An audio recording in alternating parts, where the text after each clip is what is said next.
Let's take a look at how the press is reacting to these election results. Antonia Kerrigan is here to take us through the front pages of the French press here. Tell us about it. Well, it's a bit of a coup, as we know, this result, extremely unexpected. Let's start with the left-wing press, who are jubilant. Libération has on its front page, c'est ouf, that means it's amazing. And you've got this picture, as you see, of République, that square, best known for protests, this time serving as a place of celebration for supporters of the new Popular Front and, most importantly, more widely, opponents of the far-right National Rally. The communist paper, L'Humanité, also jubilant. You've got this image of the great wave of Kanagawa labelled a Popular Front, tinted red, and it says, hope is reborn. Once again, making no bones about partisanship. La Dépêche du Midi, another left-wing paper, and in the end, it's the left that wins. And further down in the smaller print of this front page, we've obviously got these absolutely triumphant people waving French flags. You have, in the text, it says it's beyond anything that was hoped for. La Croix, also on the left side of the spectrum, has this young woman in Lyon draped in a French flag and smiling with the headline, France says no to the National Rally.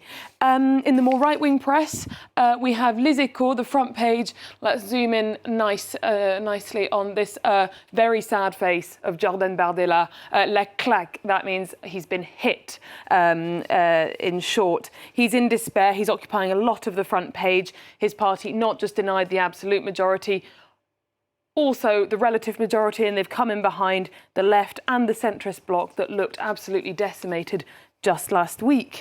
Le Figaro, you've got a troubled, brooding president on the front page. The National Rally faced with failure, and the left imposed on Macron. You can imagine why he might be making that face. He's not really sure where that leaves him.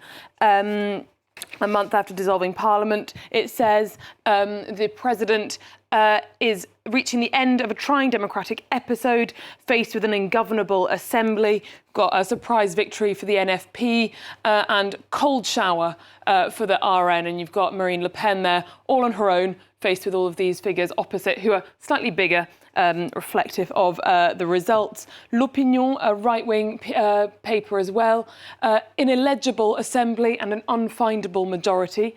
And you've got a cartoon of former President François Hollande jumping out of a jack-in-the-box, startling a shock to Emmanuel Macron. These two men have a complex backstory, and it's fair to say they're not the best of friends nowadays. All right, and the big unknown going into the second round was if the so-called orphans of the first round would vote, how they would vote. Now there's been an Ipsos investigation into this. So what's the verdict?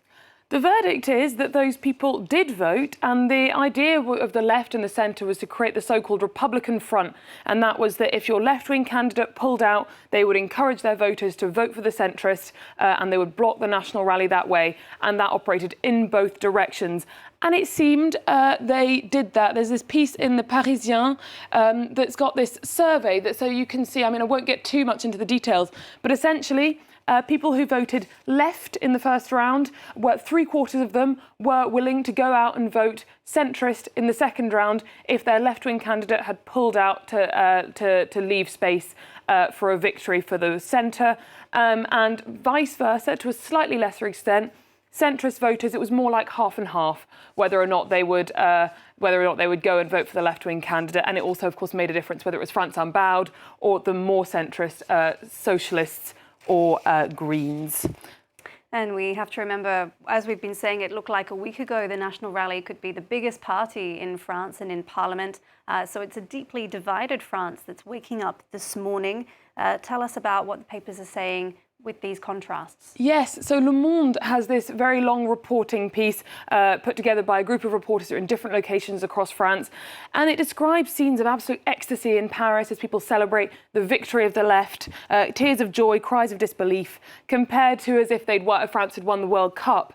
At the same time, though, one of their reporters was in a rural village in the southeast where the National Rally won a spectacular 67%. And these people feel deeply thwarted. They say it was our turn, and the media have frightened voters into left and centrist submission. And you've also got quotations in there from left-wing people who see people around them who have moved towards the right, and they say there aren't fewer National Rally voters than there were a week ago, and so this isn't really going anywhere. And finally, it wouldn't be the press review without a bit of satire. What do you have for us, Antonia? Well, so it's, of course, a situation that has inspired artists. This Italian cartoonist, Marco De Angelis, has this. La Flamme is the flame, that tricolour flame is emblematic of the National Rally Party. And it's in this flame, the flame in this instance is in ashes. The pair of high heels trailing next to it, which we must assume belonged to leading figure Marine Le Pen. Coco in Libération. We were told throughout the campaign that the National Rally were at the gates or at the doors of power.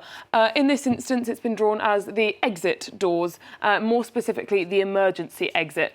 So I think this is, a way of saying that instead of increasing in stature, they may have actually lost quite a lot of momentum from this result. And finally, the satirist Herbs is looking ahead to the talks that are going on today between leaders of the different left-wing parties. And they've said, on the left, no time to lose is the headline. And then the text says, on discute entre nous, we're talking among ourselves. And as you can see, if you look at the actual image, those talks are sort of whirl of chaos and knives and violence. So there you go. Yeah, I could stare at that for a few minutes and still not figure out what's going on there. Thank you for that, Antonia. You'll be back a little bit later with some reactions from the international press.